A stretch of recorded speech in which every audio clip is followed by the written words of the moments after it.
Our first guest is Donna Fawcett. When she isn't busy working locally at Die Best Pumps, she writes. She's the author of 7 books and has written stories in various versions of Chicken Soup for the Soul. Although a retired Fanshawe creative writing teacher, she loves to help others with the craft of writing. Here she is, Donna Fawcett. Good to see you. Great to be here. Okay, let's have a look at the Chicken Soup for the Soul. Okay, this is one of the ones she has written. There we go. The cat really did that. Is that the latest one? That's the latest one. That's the latest one. Okay, wonderful. And actually, I met Donna not long ago, but 2 or 3 years ago, because we happened to be in the same book, one of the Christmas in Canada. Yep. And I looked up, and voila, there's Donna, another person from. Well, you didn't put Rannoch. No, I know. I'm officially St. Mary's address. Yeah, so I phoned her up and said, okay, there you go. There's somebody from St. Mary's. So when did you start writing? Oh, when I was in grade 12, I had my English teacher tell me that if I did nothing else, I should write. So from that point on, I started to dabble in it. And about 20 years ago, I started taking it more seriously. So you started your first novel. What prompted you to do that? I always have stories going through my head. It initially started out, I wanted to be able to sleep at night, so I had to put the stories down on paper so I could sleep. And some of them were big enough that I thought, well, okay, we'll move into the novel phase, and it just kind of went from there. When you write a novel, how much of the novel do you have in your mind before you start writing? In other words, does it change as you write it, and if so, in what ways? Well, I tend to map my novels out.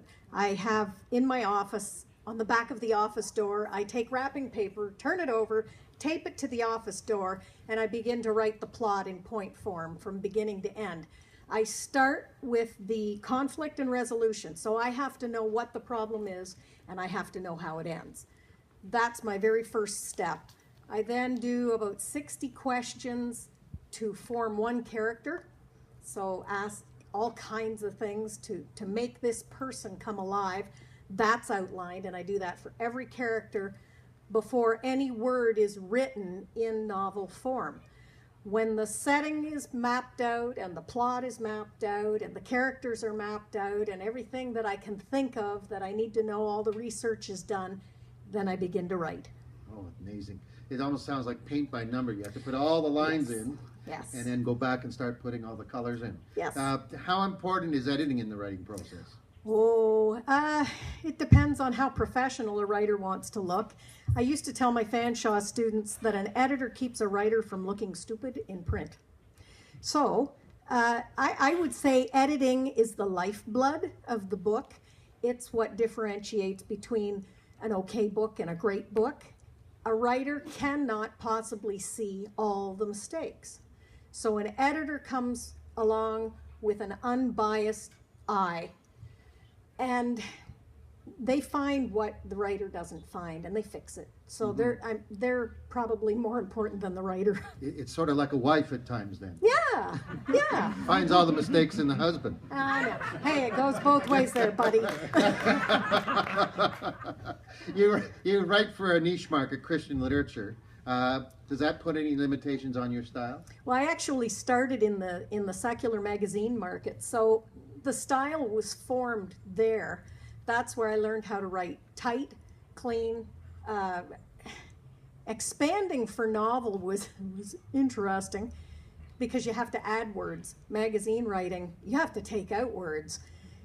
The only thing that really changed moving from magazine market in the secular world to Christian market was the religion element. The writing style stayed the same. The audience is different. That's about it. So, how did you get in Chicken Soup for the Soul in the first place? I actually read the guidelines.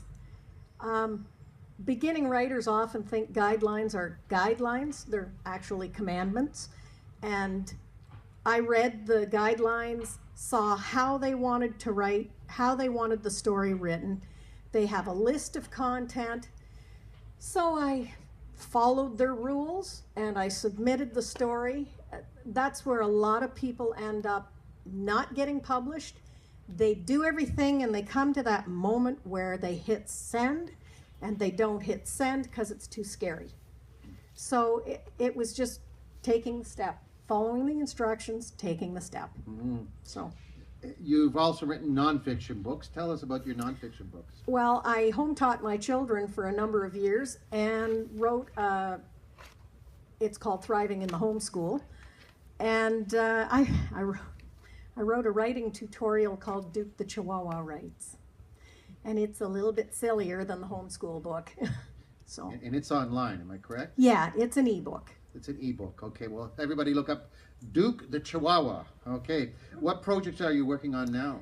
I'm still working through Chicken Soup for the Soul. When they come up with topics, I go through my memory bank and see if I have anything that fits.